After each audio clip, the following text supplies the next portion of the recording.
I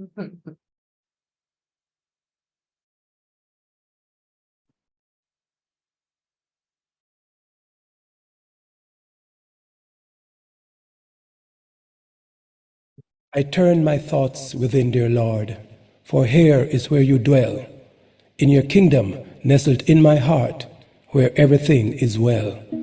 I turn my thoughts within, dear God, and find pure love and peace, harmony, the watchword here, apparent doubt and discord cease. For here is where I find the truth. There is one, the all in all, the truth that makes me free to be. I heed its every call. I turn within, dear Lord, for there you dwell, in my heart of hearts, where all is well. The love, the peace and joy that is spirit expressed, I find 'tis me, dear God, and make manifest.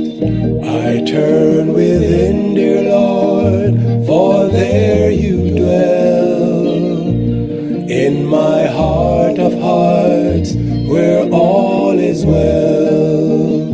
The love, the peace and joy that is spirit expressed, I find 'tis me, dear God, and make manifest. I turn within, dear Lord, for there you dwell, in my heart of hearts, where all is well. The love, the peace and joy that is spirit expressed, I find 'tis me, dear God, and make manifest. I turn within, dear Lord, for there you dwell. All right. Good evening, everyone, and welcome to LifeLine.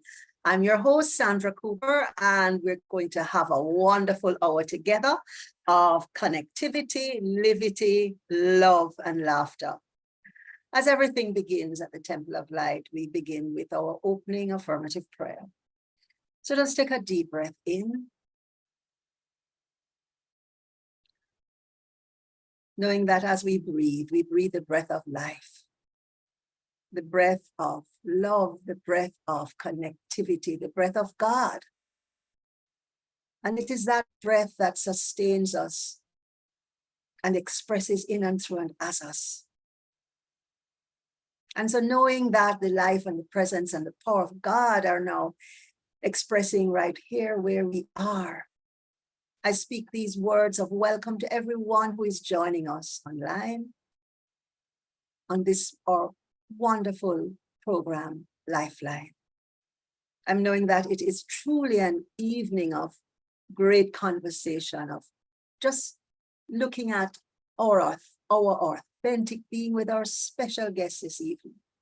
I know for every single one of us here that this experience is one that uplifts us, that nurtures us and enables us to fully understand a little bit more deeply who we are as sons and daughters of the one we know as God. And so we give thanks for this experience. And in this wonderful space of gratitude, I release my word, knowing that it is acted upon by that law which brings every aspect into being. I'm truly grateful as I rejoice that all this is so now. And so it is. Friends, it is such a joy to have you joining us on YouTube. And we are going to have a feast of great conversation this evening. We have a special guest. And before I introduce her, many of you will know her already, but hold on to that for a while. You know, this program we call LifeLine was what we call in Jamaica a buck up, because this is not something that we were doing regularly. But when COVID happened and, you know, a lot of us went scurrying away from the temple, we thought that this was a good opportunity to create some, and provide some tools and strategies so that each one of us could see an alternative to the fear-based thinking that we were probably having at the time, and to be more grounded in faith-based thinking as we addressed the challenges that occurred during the period of 2020 and beyond.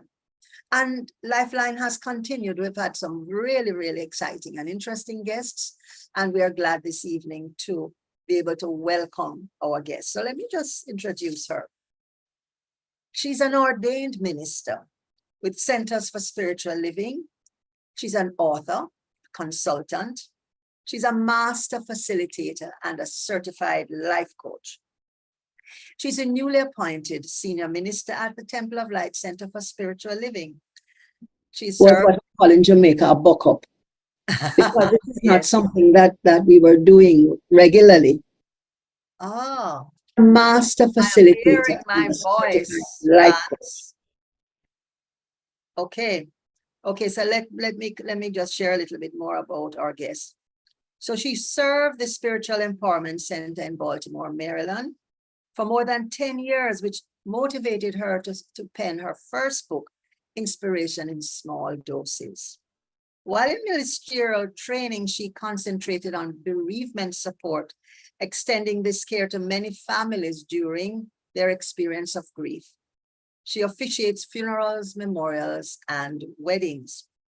She's president of Management Dynamics Incorporated, a consulting firm specializing in diversity, equity, and inclusion strategies and training. As a master facilitator and certified life coach, she takes a human-centered approach to leadership and personal development, extending these skills into all aspects of her ministry. Writing and publishing are her most recent passions. She has led numerous writers' groups and teaches online writing workshops for first-time authors.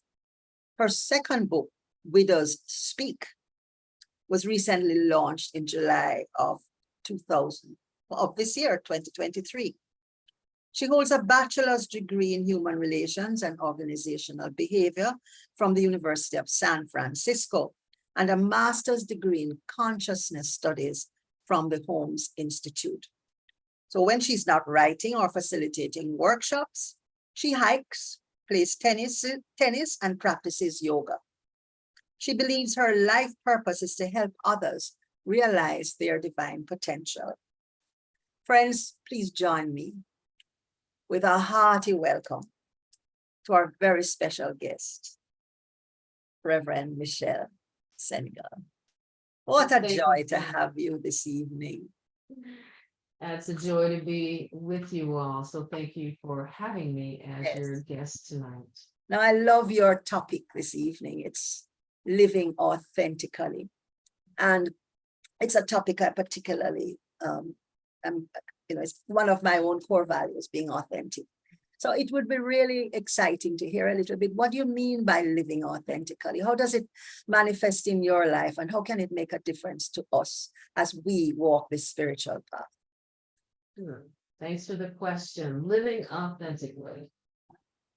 And I'm going to speak for myself, and I'm also going to speak for millions of other people who, during the pandemic, reassessed, reevaluated, and rethought their lives. And what a lot of people realize is that they were not living authentically. And because they had time to reflect, time to really be with themselves, many folks, and you can verify this in all of the various studies that have been conducted, said, you know what? I get to live authentically starting right now. And we saw that manifest in a lot of different ways. New businesses came up because people are like, you know what? At work, I have to curtail and suppress who I really am. If I'm in business for myself, I get to be me. I get to do what I love. I get to do what brings me joy. And so it gave rise to what is referred to as the gig economy.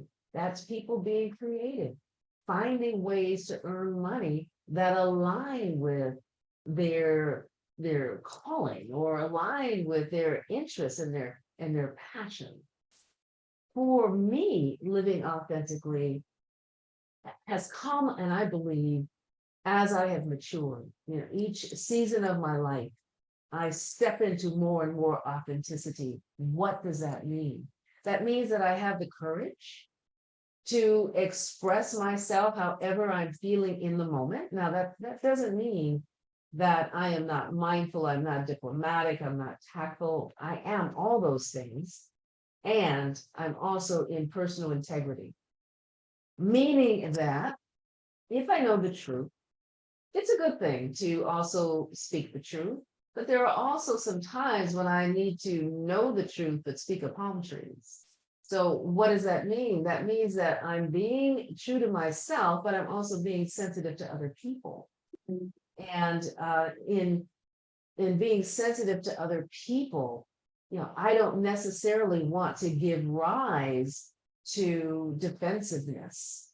So I do have to, in some situations, say what's on my heart, say what's on my mind, but then the task really is to do that in a way that is compassionate and it does not trigger other people. So for me, it's about personal accountability.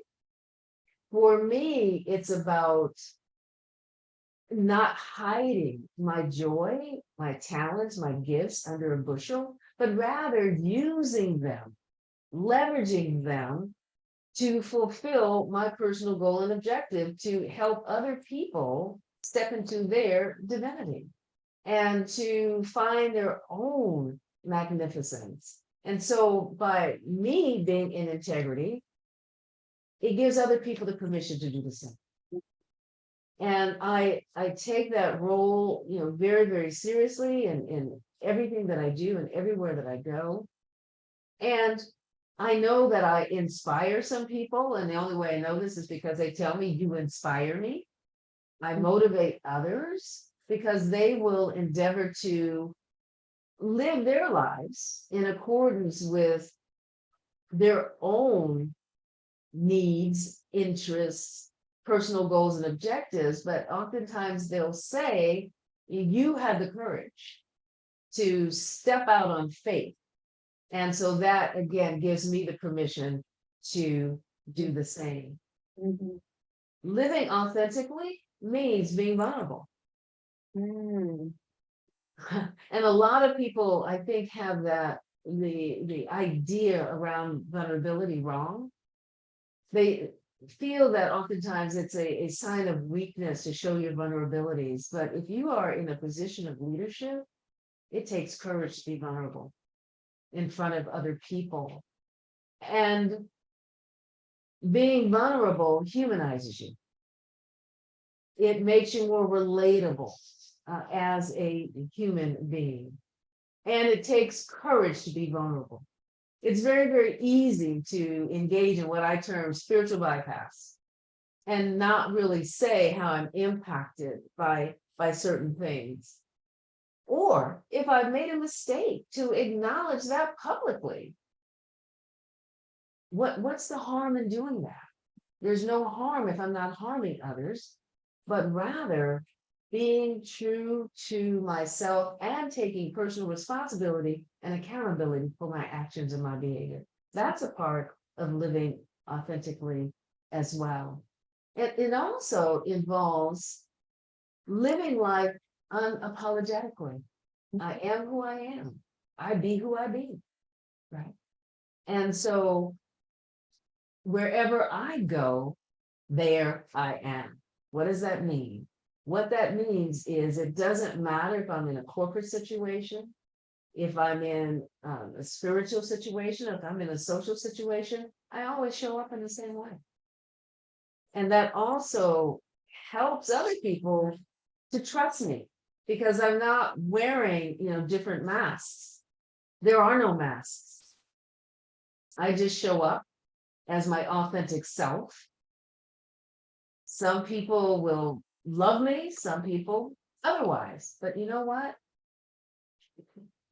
That's not important. What is important is if I am true to myself, Mhm. but that does not mean that I'm irresponsible, as I said before, and I don't take other people and their needs and their interests into consideration because I do. So those are a few words about living authentically, and I can say more, or I can entertain a very specific question that you might have. You know, growing up in Jamaica, well, I can share my experience, and I don't know if anyone else listening online. And guys, please feel free to put your questions in the chat, and we can present them and ask them for, to get a response from Reverend Michelle. But growing up here, one of the challenges that I had, if I express too much of myself, I was described as nuff. You're nuffy, meaning you're too much, and that didn't go down well. Also, there's a holding back because, what will people think about me? I certainly remember feeling uncomfortable as a child because I'm to be a nice little girl, and children should be seen and not heard. So that really became ingrained in me. And then as an adult, a young adult at the university, I joined the dance society. And as we say in Jamaica, I broke out. I mean, I was involved in Jamaican folk dance. I was showing skin. I was, I got into drama, and so I felt great. This was me. This was really, really me. And on stage, I could do this, but when I got out of off the stage, I went back into my box, my little quiet self. So, there's so much that you said that I'd love to hear more on. But how do we balance that, that's wanting to live out loud and at the same time recognize that, sometimes we need to kind of, tone down a little bit. How do we keep that balance? Is there a balance? I mean, Well, I think oftentimes that people confuse living authentically with being braggadocious or being egotistical. They're not the same thing. hmm, See, being braggadocious is, it's the Michelle show all the time, and Michelle is dominating the conversation, and Michelle is always talking about her most recent accomplishments. That's not what living authentically means. Living authentically is being true to my calling, being true to what brings me joy, what makes my heart sing. And in terms of balance, I think that the balance is to always maintain equilibrium. We're out of equilibrium when we are suppressing who we truly are. We are in equilibrium when we are allowing ourselves to be who we truly are. yeah, And yeah, and so also I think that too, for people who haven't made those distinctions between being authentic and being braggadocious or being arrogant. I have a saying: you're not arrogant if you can back it up. And see, the arrogant people are the ones that usually can't back it up, that's so true. right? Yes. And another thing that has worked for me in being effective and being successful in the places and spaces where I work, or where I am endeavoring to make an impact, is to become an influencer, Yes. Yes. right? And I'm not talking about a social media influencer and having millions of followers. No, I'm talking about putting the spotlight on other people. I love to put the spotlight on other people, Mm, raise them up, uplift them. And you know what that does? That builds your credibility, because people see you as someone who recognizes and sees other people. mhm, mhm. Let me just take some comments in the chat here. Reverend Michael says authenticity is first cousin to truth, which is what the science of mind teaches, truth. And there's someone called Hopeful One who says, stay true to oneself Carol Campbell says, living my life unapologetically. I think she's just endorsing that. Hopeful One again says, be yourself because everyone else is taken. I love that one. Reverend Michael Shakespeare said, to thine own self be true, and you can't be false to anyone. Reverend Sonia says, Reverend Michelle, what is the difference between talking publicly about your very personal life and being authentic? You know, I think that that really depends on each individual and their personality. You know, some people will talk about things that are very personal publicly. I'm not one of those. The interesting thing is I have mastered the art of listening. I am a very compassionate and empathic listener. And when you listen more, you talk less. And so for those of us who are very private, it serves us well. So the interesting thing is I can go out and be in a so-so situation, and I can learn so much about different individuals without revealing anything. And it's not that I'm being false, or it's not that I'm being fake. If you ask me a question, I have no problems asking it. It's just that I'm not going to publicly disclose or volunteer. Because number one, I feel like, does anybody really want to know? Does anybody really care? And so being a consultant has really taught me to amplify other people. And in so doing, you become so much more credible. You become a person that recognizes other people. You help to uplift and inspire other people. And so naturally, folks who resonate with that are drawn to you. And what I have found is that it really, really helps to build trustful, meaningful relationships because people trust you. Yes. Because you're not endeavoring to only have the spotlight on yourself. Correct. Understood. You know, you spoke about that being authentic means being vulnerable. And one of the challenges that we have is this teaching speaks about abundance, health, wholeness, love. And the reality of some people's condition is being broke, dealing with a mental or a physical challenge, relationships ending, and we are not being asked. I mean, culturally, I think maybe perhaps the United States is far more open to this. You know, people run off to a shrink.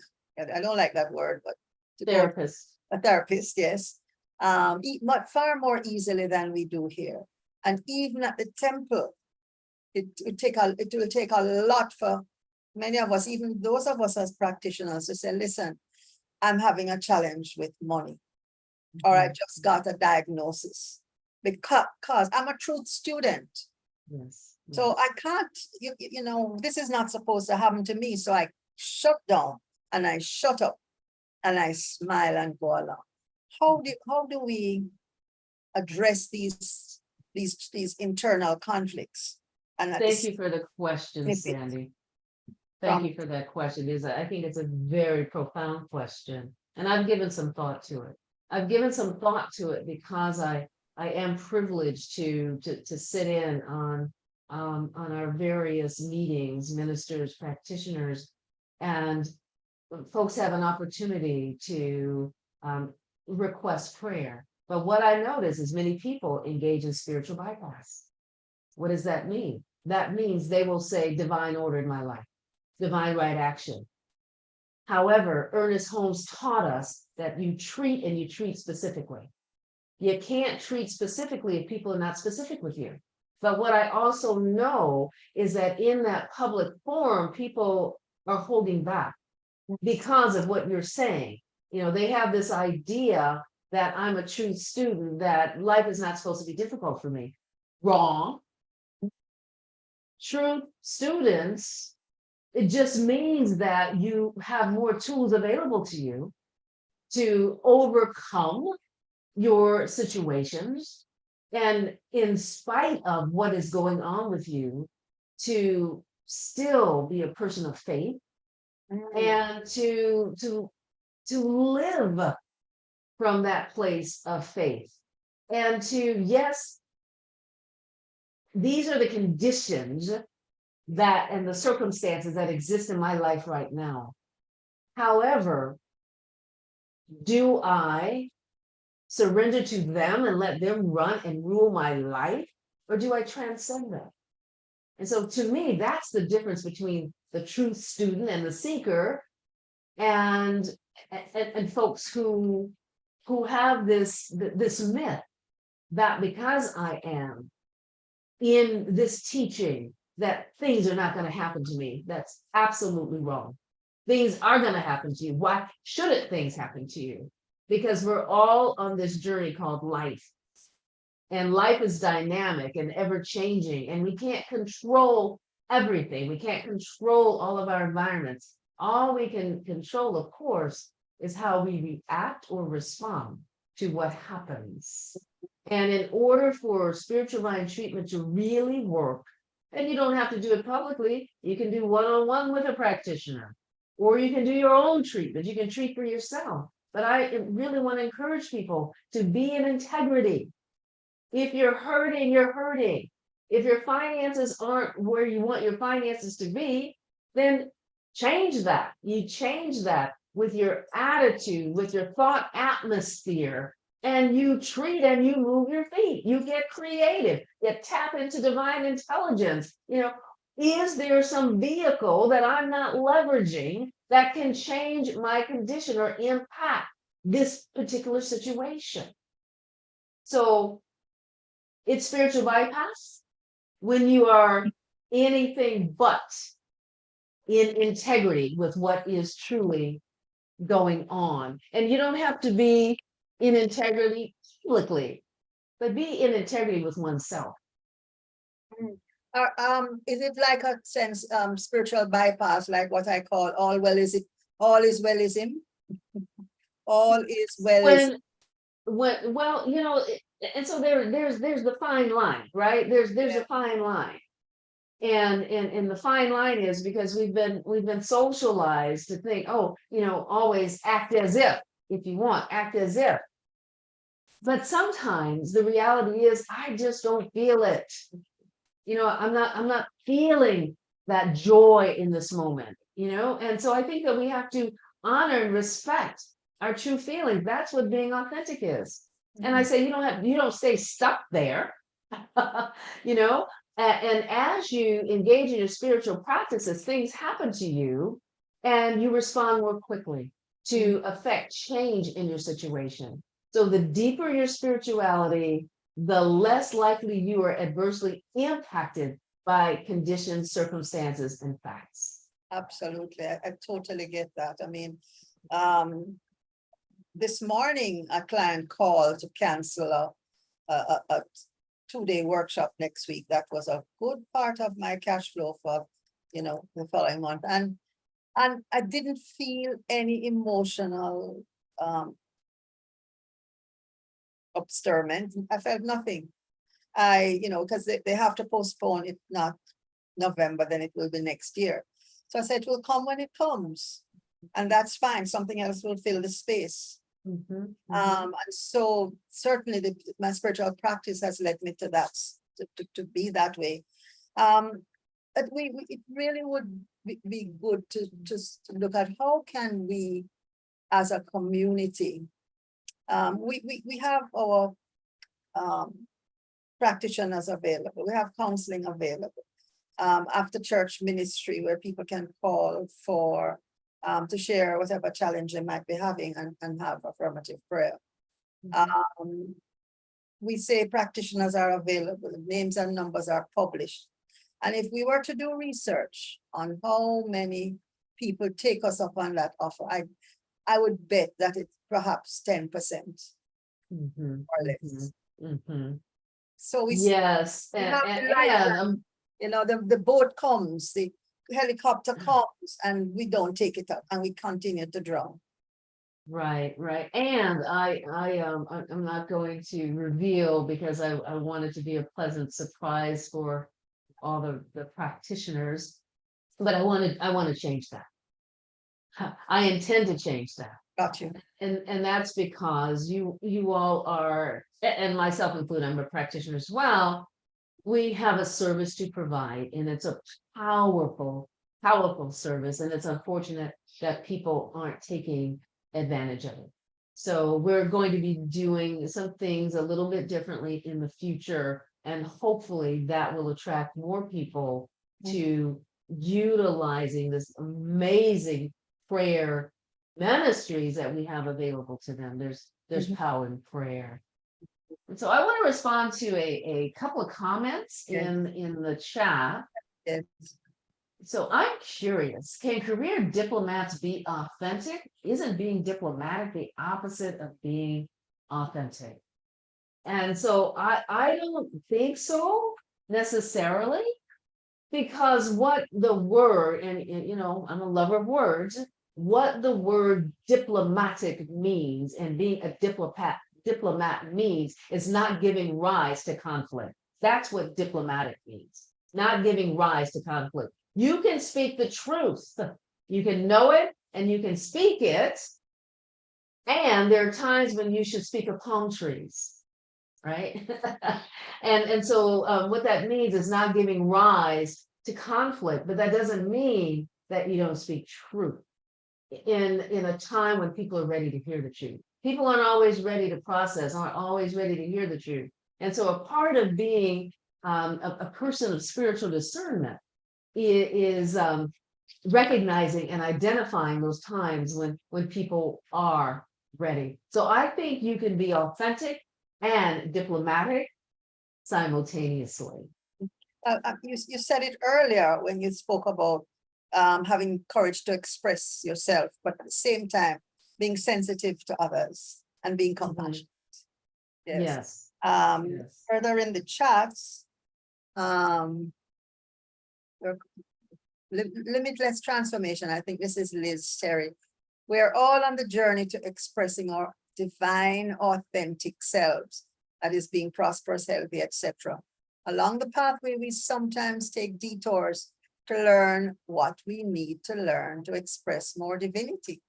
I love that. I love that. Absolutely. And the truth of the matter is, you all, is if we didn't have, what did she term it? The detours on the pathway, we probably wouldn't advance in our learning.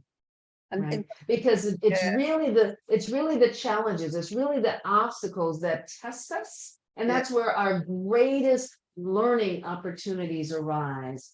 So I say, give thanks even for the obstacles that we have to overcome, because if for nothing else, it draws you closer to the divine, because that's when we tend to be in communion and in prayer more often. You know, Reverend Sonia captures it beautifully when she says, triumph over the vicissitudes of life is something to be proud of and grateful for. Absolutely. Yes. Absolutely. You know, and we learned that fire allows us to bend precious metals. The goldsmith, Carol Campbell, can talk about putting gold, melting gold and doing things with it in the fire so that you get beautiful pieces of jewelry. I'm probably simplifying it, Carol, but yeah, we need a fire sometimes to hone our strength and our courage. Absolutely. And I want to share something else with you, only because just before this call, I endorsed a friend's book, and I did a video recording of that. And it speaks to the subject, but it speaks to the subject specifically to women. And what the subject is, the title of the book is The Strong Black Woman. But then the tagline to the book is it is the myth of the strong Black woman. Yeah. And so what is the myth? The Paradox. myth is, the myth is that we can't show vulnerability. We have to be strong. We have to be the problem solvers. We carry the weight and responsibility oftentimes for our entire families. However, we are doing it at the cost of our own physical and mental well-being. And so the myth means that if we're living under that myth, that we're not being authentic. Because if you're feeling vulnerable, if you are feeling overwhelmed, you're putting on the mask of, you know what, I'm doing great. Life is good. Yeah. When that in fact is not the truth in that moment in terms of what is happening to you. So of course, this particular author is really encouraging women to engage in self-care and to dispel the myth that you have to always show strength to the world. Mhm. Yeah. Um, And it's Brene Brown who's done a lot of work regarding that as well. And she does a whole lot of work on the fact that it takes courage to be vulnerable. it would be great for us to do a book study with one of her books. Love her as an author. Liz, Limitless Transformation says, every single one of my challenges has brought me to a greater understanding and expression of the divinity that I am. And Carol, she says she agrees with you that it's the sandpaper that smooths out the kinks and the bumps. And yes, the fire allows malleability. Yes. Yes, Yes. It's a sort of shift a little bit, but we're still on the topic of authenticity. Mm-hmm. You got a real powerful call to move to Jamaica. Mm-hmm. Answer our invitation for a senior minister. What is that inner thing that made you answer that call and uproot from your home in the US and come here? And how is that in alignment with being and living authentically? Well, for me, it's going where, the lack of the brave or the brave dare not go, right? The people who are not brave don't go. You would not believe how many people said how courageous you are, how we're just amazed, we're just in awe by you. And I said, why? And the why was, you're moving to a foreign country. And so I said, yeah, but wherever I go with God. Yeah. And so I can be right here, right where I am, and that was right in the metropolitan Washington, D.C. area, and be surrounded, protected, fully supplied by Spirit there. Well, getting on an airplane and going across the Atlantic, Spirit's still there and still with me. So I didn't see the same things that many people saw. What I did receive was, here's an opportunity to again be in integrity. And what does that mean? That means that my work for over 40 years has been around respecting other cultures, learning other cultures, appreciating other cultures. And this presented an opportunity for me to live that and to simultaneously be in service. There was a need, there was a void. The void needed to be filled. And so Spirit said to me, because before flying, I prayed and I meditated and I visioned for 2 weeks. And then I submitted, or I started compiling my application process. and package. And so for me, it was, here is an opportunity for you to enhance, uplift, enrich, support others.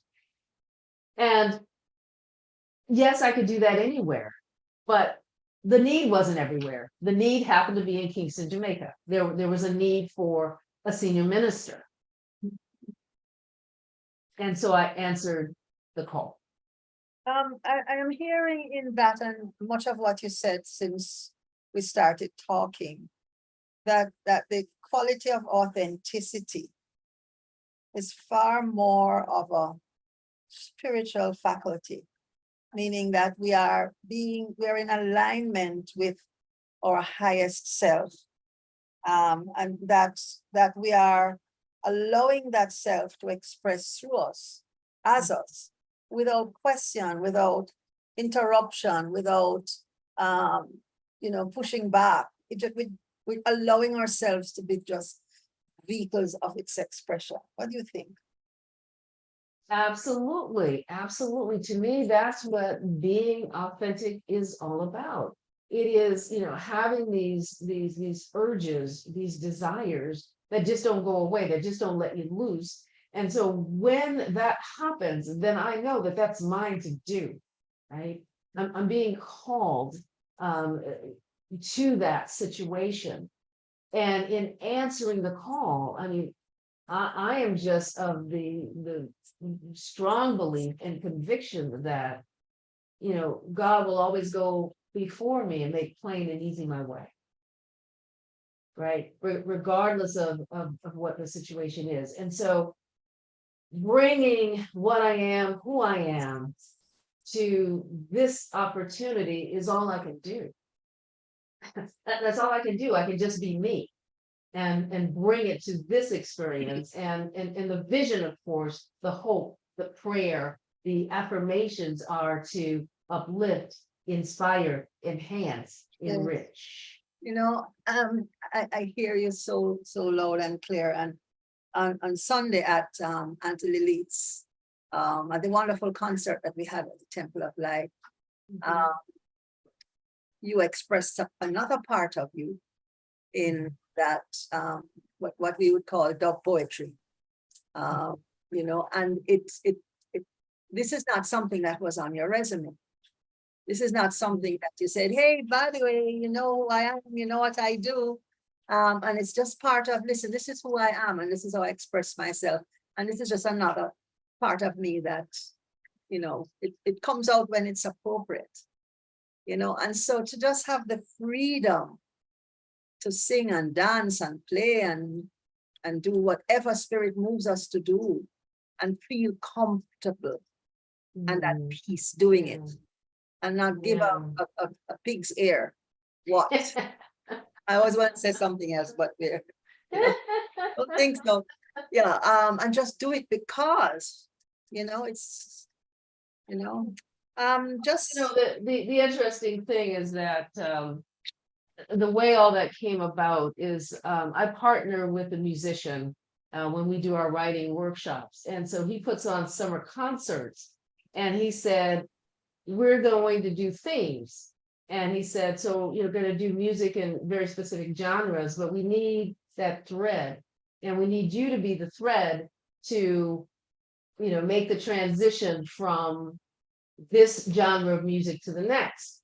And so I started reading other people's poetry, sometimes writing my own to create those transitions. And so just prior to coming here, I was a featured spoken word artist at his concert. I never ever thought of myself in that way. Yes, I can facilitate. Yes, I can make transitions.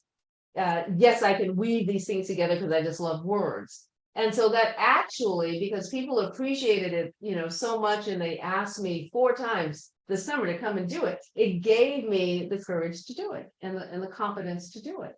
And so I said, I just have to be who I am, wherever I am. And other people may not appreciate it, but I sure had a good time. Awesome. For those of us who are listening, Oh, no, I think there was one thing in the chat. Yvonne says, oh, by the way, my son is listening nearby and his comment is that you're cool. So thank you. I like being cool. He says, if you can impress him, you can impress anybody. All right. Yvonne says, coming always from a place of love allows everyone we encounter to be themselves, to accept them as they are. And Carol used a term, she says, courageous surrender. Yes. I love that phrase. Yes. Yeah. But we're almost at the top of the hour. Can you imagine the time has just gone? And for persons who are listening, who might be thinking, authentic, I can't be authentic. You know, what will people think of me? Or how can such a person, you know, do what is one little thing he or she can do that will allow them to express their authenticity without feeling in any way challenged or uncomfortable? Well, I would say just, tap into your divinity. Listen to the yearning of your heart.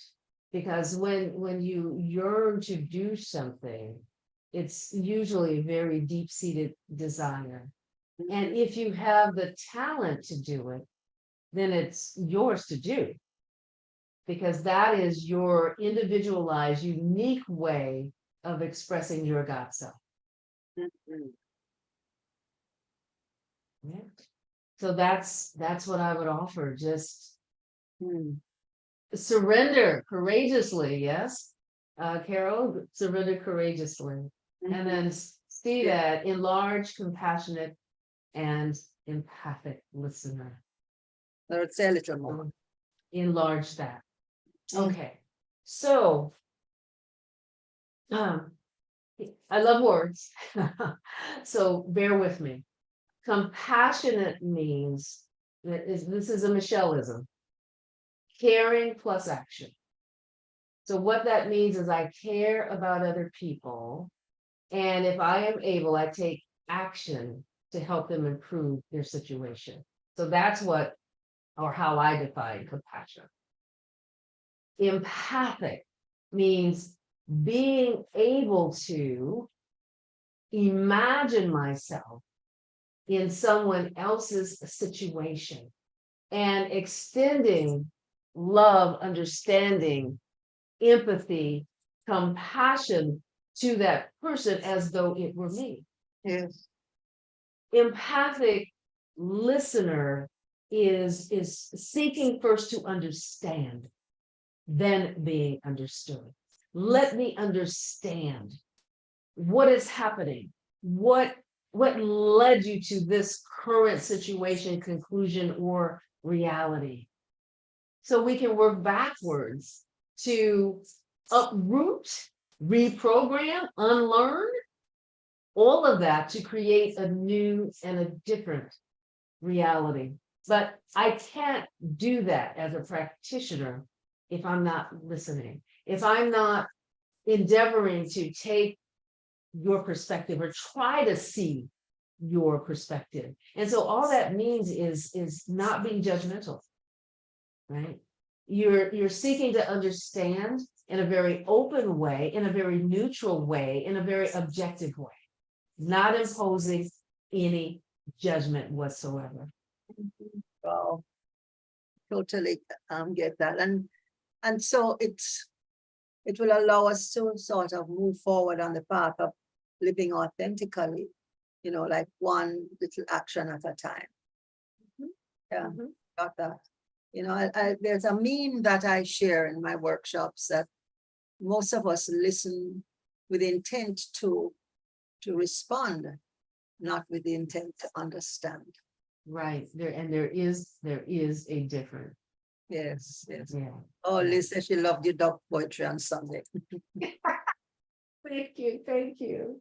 Yes. And one other thing that I want to say about living authentically it's so liberating. Yes. You know, Yes. I experience a personal freedom Mhm. because I'm not encumbered. I'm not suppressing anything. I am expressing. I am impressing. And I don't mean, you do something to impress somebody. If you again look at the definition of impress, it's something that happens within someone. It's internal. I stir something up in somebody else by my vulnerability, by my courage, by my ability to just, allow myself, in some situation to be silly, right? um, and so there's just this freedom that comes with that. Mhm. And I so love being free. Yes, that I love that, the notion of freedom. One, I don't have to remember how I tried to impress you or what I didn't tell you the last time we saw each other, because I didn't want you to know that, or I thought I told you I didn't. It gets complicated, and I don't want to live complicated anymore. I want to live free, and I'm sure that all of us listening, and everyone wants to live free because it's our gift, So we're going to wrap up in a little bit, but any what we would call last lick before we look at our notices and then just wrap up for the evening. And you're speaking to the audience, yes? Well, anybody else who has any lastly questions or anything else you'd like to say, Reverend Michelle, before we do close?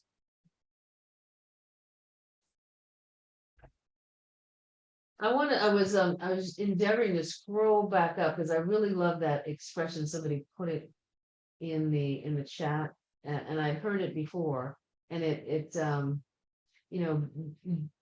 be true to yourself because everyone else is already taken.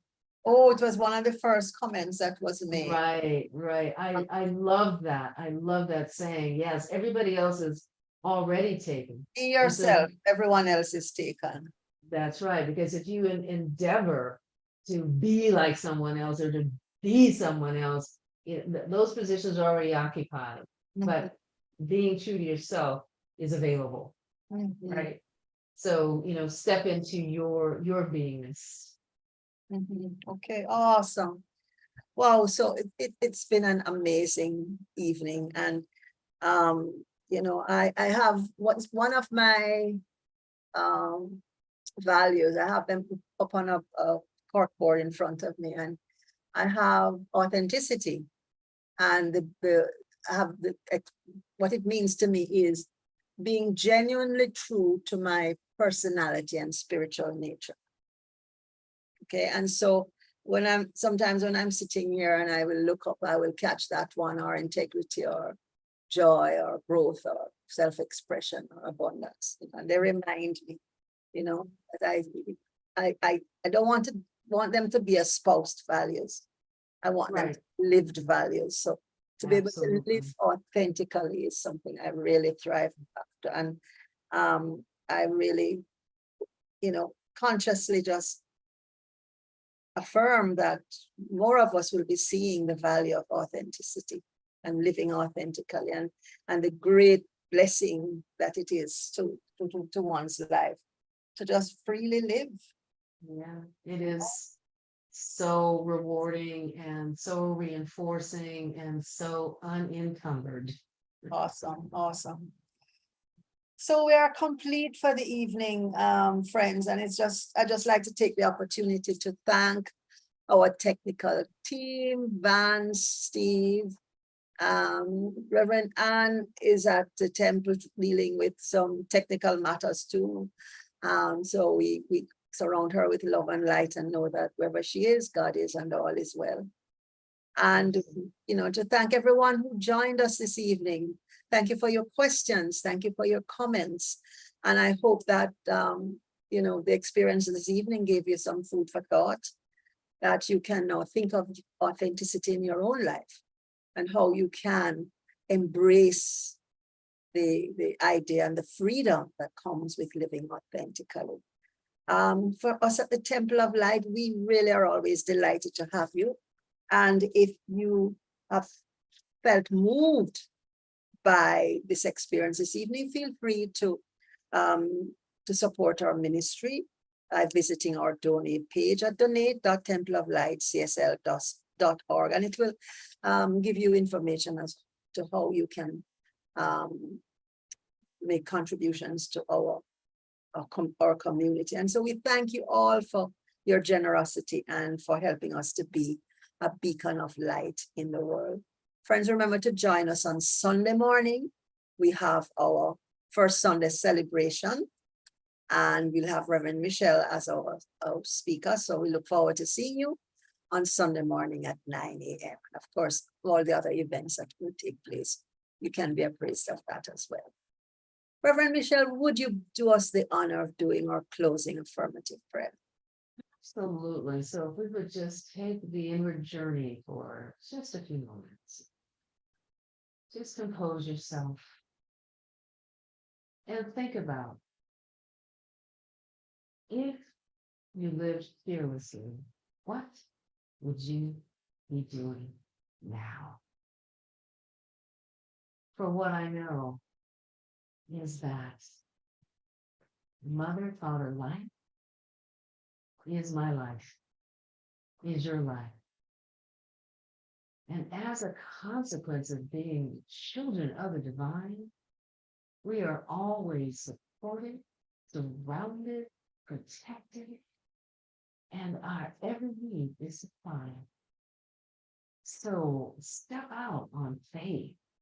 Use the courage of God to live a life authentically, being true to your nature, and in the process, bringing glory and honor to the Most High God. So I'm so grateful and thankful for this opportunity to share. And I pray that someone was encouraged or inspired by our conversation this evening. We're so blessed, I'm grateful and thankful, and let it be so in singleness. So it is. Friends, you have a wonderful evening. See you next month. We'll let you know who our guest will be, someone exciting, and we look forward to having you again. Thank you, Sandy. Bye for now.